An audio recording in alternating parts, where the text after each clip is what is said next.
তৃণমূল পঞ্চায়েত সদস্যকে লক্ষ্য করে গুলি। দক্ষিণ চব্বিশ পরগনার জয়নগরের গড়দেওয়ারি পঞ্চায়েতের তৃণমূল সদস্য তপন মণ্ডলকে লক্ষ্য করে গুলি। মোড়ে বসে ভোটার স্লিপ গোছানোর কাজ করছিল। অভিযোগ, সেই সময় দুষ্কৃতীরা গুলি ছোড়ে কিন্তু গুলি লাগেনি। এরপর দোকানে লুকোতে গেলে সেখানে বোম মারা হয়। বোমার প্রিন্টারে জখম হয় তৃণমূলের পঞ্চায়েত সদস্য। তাকে জয়নগর নিমপিট রামকৃষ্ণ গ্রামীণ হাসপাতালে নিয়ে যাওয়া হয়েছে। ঘটনাস্থলে জয়নগর থানার পুলিশ আধিকারিকরা। পুরো বিষয়টি তদন্ত করে দেখছে জয়নগর থানার পুলিশ। ব্যুরো রিপোর্ট, দিনরাত স্টার নিউজ।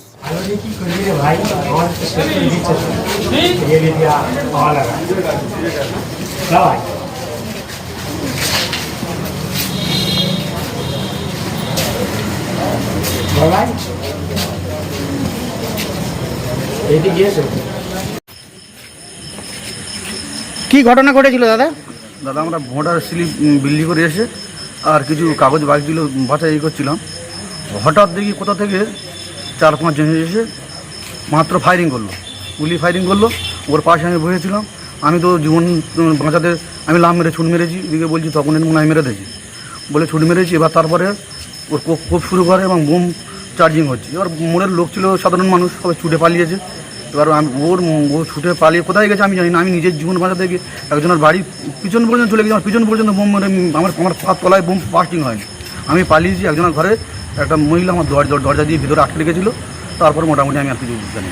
এই তপন মণ্ডল পঞ্চায়েত সদস্য, হ্যাঁ, তৃণমূলের পঞ্চায়েত সদস্য। বাড়ি থেকে কত দূরে এই ঘটনা ঘটেছে? 500 মিটার। আপনি মোড়ের মাথা, গড়দেওয়ারি মোড়ের মাথা ওটা। আর আপনি তখন তপন মণ্ডলের পাশেই ছিলেন? হ্যাঁ, আমি পাশে ছিলাম। দুদিন কাগজ পাচ্ছিল। কি নাম আপনার? আমার নাম সরজিৎ মণ্ডল। আপনার বাড়ি কোথায়? আমার বাড়ি ওর পাশের বাড়ি। আপনাদের কর্মী কিভাবে আহত হলো? কি ঘটনা ঘটেছিল? আমাদের খুব একনিষ্ঠ কর্মী এবং পঞ্চায়েত সদস্য তপন মণ্ডল খুব জনপ্রিয় ছেলে। ওই বুথে বিজেপির এই মুহূর্তে ভোট বলে কিচ্ছু নেই।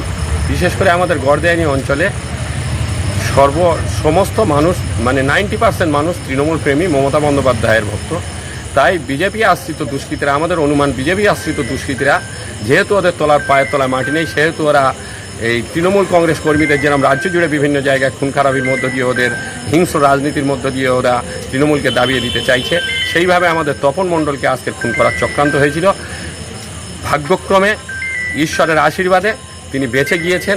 তাকে বোম মারা হয়েছিল, গুলি করা হয়েছিল, টাই দিয়ে কোপানো হয়েছিল, কিন্তু তিনি ভাগ্যের জোরে নিজের সাহসে ভর করে তিনি বেঁচে গিয়েছেন। তো এটাই। প্রথমে কি গুলি করেছিল? যা আমরা শুনেছি, প্রথমে গুলি করা হয়েছিল, গুলিটা লক্ষ্যভ্রষ্ট হয়, তারপর বোম্বিং করা হয়। আমাদের তপন মণ্ডল গ্রামে ভোটার স্লিপ বিলি করে এসে মোড়ের মাথায় একটা দোকানে সেখানে বসে ভোটার স্লিপ বাছাইয়ের কাজ করছিলেন।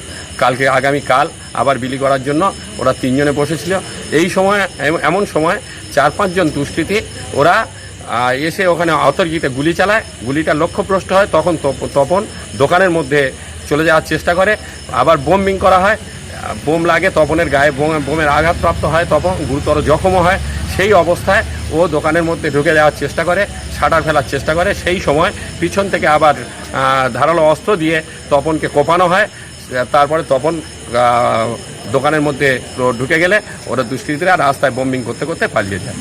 যে দুষ্কৃতীরা করেছে তারা কি কোনো রাজনৈতিক দলের লোক? আমাদের অনুমান এটা আইন প্রশাসন ওখানে অলরেডি উপস্থিত। এই মুহূর্তে আমরা বলতে পারছি না ওটা, কিন্তু বিজেপি আশ্রিত দুষ্কৃতীরা এই কাণ্ড ঘটিয়েছে বলে আমাদের অনুমান। আপনার নাম? আমি শাহাবুদ্দিন শেখ, গড়দেওয়ারি অঞ্চল তৃণমূল কংগ্রেস সভাপতি।